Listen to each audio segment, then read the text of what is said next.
और वीडियोस के लिए लाइक, शेयर, सब्सक्राइब करें और बेल आइकन को दबाएं। नमस्कार, राजस्थान संवाद में आपका स्वागत है। मैं हूं आपके साथ चेतना। दर्शकों, आज हमारे साथ राजस्थान की राजनीति के चाणक्य कहे जाने वाले और राजस्थान की राजनीति के वरिष्ठतम नेता हमारे साथ मौजूद हैं, चंद्रराज सिंघवी जी। चंद्रराज सिंघवी जी, आपका बहुत बहुत स्वागत है। सिंघवी जी, मेरा पहला सवाल ये रहेगा कि राजनीति में, जो राजस्थान की राजनीति में सबसे बड़ा बवाल हुआ अभी पिछले दिनों, घनश्याम तिवारी जी भाजपा से अलग हो गए, अपनी एक नई पार्टी उन्होंने इंट्रोड्यूस करा दी।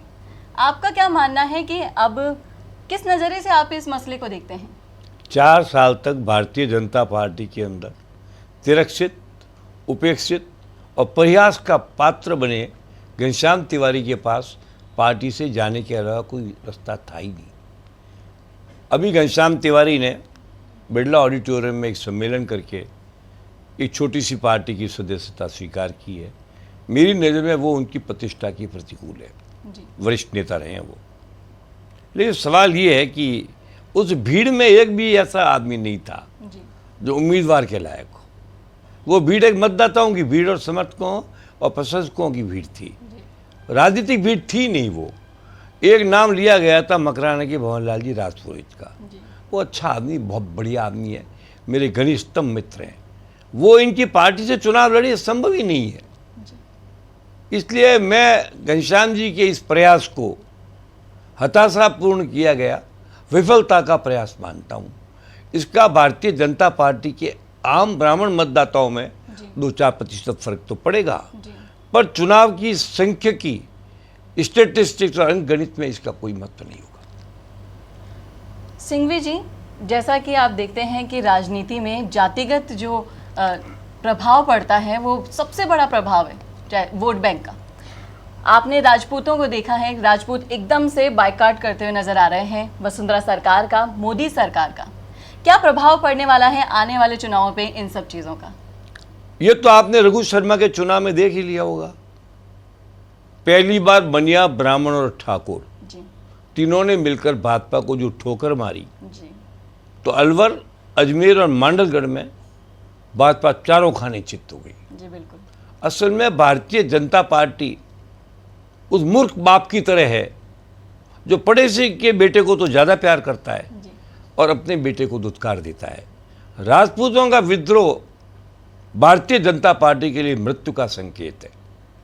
मैं भगवान सिंह रोज साहब सर का जानता हूँ, जिस गजेंद्र सिंह शेखावत के नाम को उछाला, या तो उछालते ही नहीं और बाद में उसको हटाया, ये राजपूतों ने इसको निजी अपमान माना। ऐसा ही आनंदपाल कांड हुआ था, कई कांड ऐसे हो गए। जोधपुर महारानी की जमीन का भी ऐसा कांड हुआ। जबकि एक बात तथ्य है कि भारतीय जनता पार्टी को 50 साल तक पोषने वाला सबसे बड़ा तत्व राजपूत बनिया ब्राह्मण था, चाहे वो भैरव सिंह जी के वक्त से हो या स्वतंत्र पार्टी में। जब मैं इसका स्टेट ऑर्गेनाइजर था, मैं महारानी गायत्री देवी और महाराणा लक्ष्मण के साथ 1958 में स्वतंत्र पार्टी का प्रदेश संघ तक था। तब भैरव सिंह के 4 एमएलए थे जनसंघ के, हमारे 18 एमएलए थे। 74 तक स्वतंत्र पार्टी विपक्ष के पार्टी की भूमिका अपनाती रही। जब 74 में सी राजगोपालाचारी की मृत्यु हुई और ये पार्टी भाजपा में मर्ज हुई, तब भाजपा का जन्म हुआ है। बहुत ही पुराना वोट बैंक है राजपूत, यही वोट बैंक, और अब जाकर वो विश्वास कहीं ना कहीं खो गया है। कहीं कहीं नहीं खो गया है, उस विश्वास की पीठ पर चाकू मारा गया। बनिया हो, ब्राह्मण हो और ठाकुर हो, ये तीनों तबके आज की तारीख में भारतीय जनता पार्टी को नफरत करते हैं। तो जहाँ इस जाति के उम्मीदवार होंगे वहाँ तो ये तबका फिर भी वोट दे देगा, पर बाकी नहीं देगा। ज़्यादा से ज़्यादा 30 जगह या 25 जगह राजपूत लड़ता है, पर 170 सीट बच जाती है। बनिया भी 30-25 नहीं 20 ही लड़ता है, 180 पर बनिया खाली है। ब्राह्मण को 10-12 देते हैं, 180 पर ब्राह्मण खाली है। ये तीनों अगर तय कर लेंगे तो Bharatiya Janata party 2-4 dozen seat पे ही सिमट जाएगी। मैं राजपूतों के इस चैलेंज को भारतीय जनता पार्टी के बर्बादी का आगाज मानता हूँ, क्योंकि राजपूत जबान का पक्का, बात का धनी, बड़ा हठीला और रौबदार होता है, वो कभी झुकता नहीं है। बनिया तो हम लोगों में से फिर भी एडजस्टमेंट कर लेता है, ठाकुर एडजस्टमेंट नहीं करता है। ये बहुत बड़ी चुनौती है। जी बिल्कुल। मैं वसुंधरा जी स्वयं राजपूत है, जी इसलिए मैं वसुंधरा जी राजपूत है। अब राजपूतों ने कहना चालू कर दिया कि तो मरट्ठा है, ये मैं नहीं मानता। क्षत्रिय के रूप में उन्होंने अपने आप को 2003 में प्रदर्शित किया था, तो उनका ये कर्तव्य है, गले लगाएं। अब रहा, आपने पूछा भाई कि 2 महीने तक की जद्दोजहद के बाद गजेंद्र सिंह को अपमानित करके और मदन लाल सैनी को लाया गया। अगर गजेंद्र सिंह का नाम आता ही नहीं तो भाजपा किसी को बना सकती थी।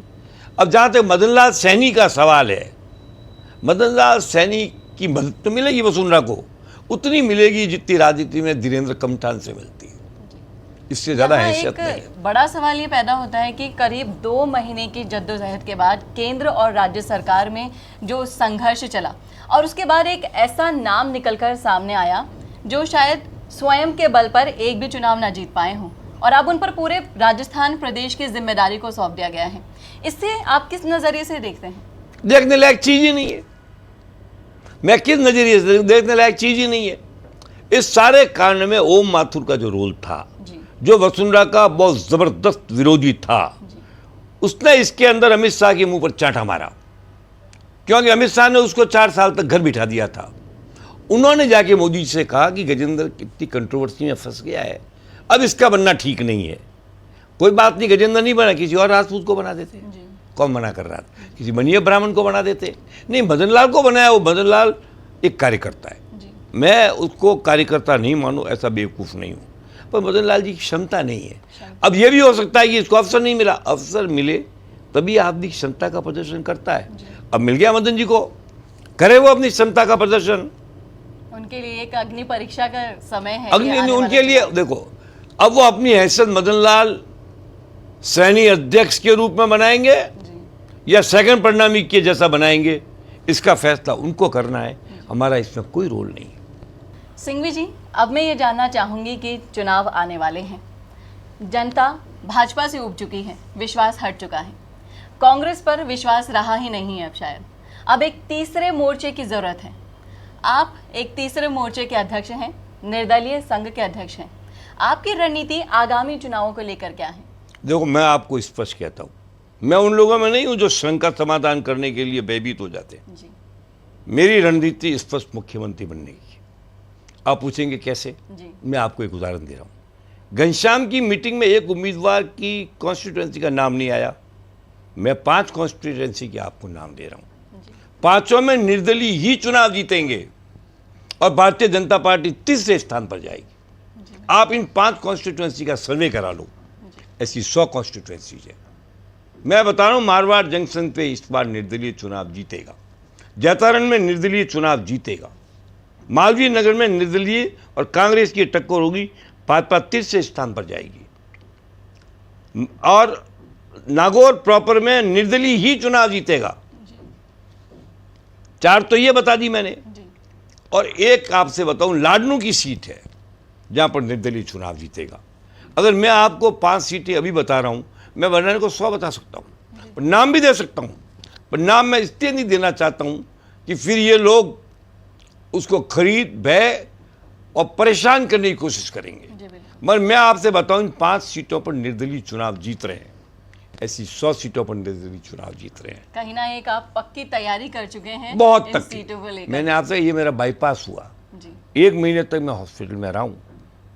अशोक जी के भी 4-5 फोन आए, धन्यवाद, मिलने भी आया, गुलाब जी वगैरह सब, जसवंत यादव, सारी आधी कैबिनेट आई, पर मैं क्या करूं? मेरा लक्ष्य ही बीजेपी को हराने का है और कांग्रेस को नहीं आने देने का है। कांग्रेस 100 के नीचे रहे, भाजपा 75 से ऊपर न जाए, तब मेरी सरकार बनेगी। और मैं ये बात नहीं कि भाजपा में मेरे संबंध नहीं है, वसुंधरा जी से बहुत बड़े नेता भी मेरे संपर्क में हैं, मिलने का समय तक मांगा है, मैं कहा नहीं, मैं मिलता नहीं, क्योंकि मैं एक बार मिलता हूँ तो लिहाज आ जाता है। मेरा निश्चित फैसला है कि भारतीय जनता पार्टी को 75 से ऊपर हम नहीं जाने देंगे, और जो कांग्रेस आज 120 कह रही है, इसको भी 80 पे लाके पटकेंगे। इस लड़ाई के बीच में अगर हमारे 20-25 जीत जाएंगे तो वेंकट स्वामी वाला रोल अदा कर देंगे, नहीं तो हमारा जो हिसाब किताब है वो बराबर हो जाएगा। ये भी राजनीति में एक जीत है, ये पराजय नहीं है। बहुत अच्छी तैयारी है, बहुत अच्छे उम्मीदवार हैं। अभी यहाँ पर जाटों के सबसे बड़े देश के नेता मिले मेरे से, आदरणीय अभय जी चौटाला खुद आए थे, अकेले आए थे। मैंने उनको वादा किया कि आप चुनाव लड़िए, 5 से 7 जगह हमारे निर्दलीय उम्मीदवार जो जीतने योग्य किसान हैं, हम आपको देंगे, एमएलए बनाएंगे हम। बसपा भी लाएगी 2-4 सीट। ऐसी स्थिति नहीं है। भारतीय जनता पार्टी को ब्राह्मण जब नहीं मिल रहा है, जब राजपूत नहीं मिल रहा है और बनिया हम नहीं लेने देंगे, इनका बचेगा कौन? कहाँ से लाएंगे वोट? मध्य प्रदेश से तो ला नहीं सकते, धौलपुर से ला नहीं सकते, इनका है ही नहीं इनके पास कुछ। खाली पैसे के दम पर, भय के दम पर राजनीति नहीं चलती है। वसुंधरा के पास एक भी गंभीर आदमी नहीं है जो इनको राय दे सके। अब वो डीडवाने वाला लड़का है, उस पर क्या है? मुर्ग मुसलम के अलावा उसके पास कोई शौक नहीं है। अब Kamthan is a clerk type level man, मैं भी ऑफिस सुपरिंटेंडेंट, उसकी आप राय मान रहे हो। और एक वो चीफ सेक्रेटरी तन्मय कुमार, जिसको राजस्थान की स्पेलिंग भी शायद पूरी मालूम नहीं होगी। इन्हीं लोगों के बल पर राज चलेगा। 15 सितंबर को जब आचार संहिता लग जाएगी ना, तब मैडम को महसूस होगा अब जबान लोगों की खुलने लगी है। लेकिन मेरा ये वादा है आपसे, मैं जिंदगी में वसुंधरा की आलोचना नहीं करूंगा, क्योंकि राखी बांध बहन है। मैं कभी जिंदगी में उनका विरोध नहीं करूंगा, उनकी आलोचना नहीं करूंगा। इनडायरेक्टली आज भी मैं आलोचना नहीं कर रहा हूं, मैं उनको सुझाव ही दे रहा हूं।